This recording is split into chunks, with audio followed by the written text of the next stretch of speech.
నమస్తే, నేను మీ ఈశ్వర్. ఈ6 న్యూస్కి స్వాగతం. వార్తల్లోని ముఖ్య అంశాలు. మల్కాజ్గిరి మేడ్చల్ జిల్లాలోని కలెక్టర్ కార్యాలయంలో నిర్వహించిన ప్రజావాణి కార్యక్రమంలో జిల్లాలోని వివిధ ప్రాంతాల నుండి వచ్చిన ఫిర్యాదుల సమస్యల అర్జీలను ఆర్డీఓ హరిప్రియతో కలిసి జిల్లాకు అదనపు కలెక్టర్ విజయేందర్ రెడ్డి స్వీకరించారు. మొత్తం 76 ఫిర్యాదులు అందాయన్నారు.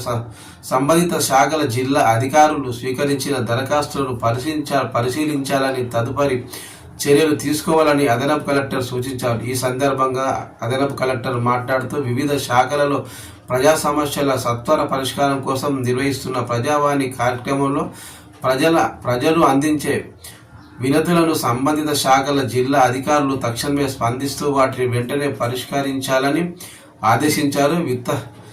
వినతులపై చేపట్టిన చర్యలను వివరిస్తూ ఆన్లైన్ పోర్టల్లో అప్లోడ్ చేయాలని సూచించారు. ప్రజావాణి కార్యక్రమంలో స్వీకరించిన దరఖాస్తులకు ప్రాధాన్యతనిస్తూ ఫిర్యాదులను సత్వరమే పరిష్కరించాలని, అర్జీలను పెండింగ్లో పెట్టకుండా ఎప్పటికప్పుడు పరిశీలన జరుపుతూ సమస్యలను పరిష్కరించాలని అధికారులకు సూచించారు. ఈ కార్యక్రమంలో లా ఆఫీసర్ చంద్రావతి మరియు వివిధ శాఖల జిల్లా అధికారులు తదితరులు పాల్గొన్నారు.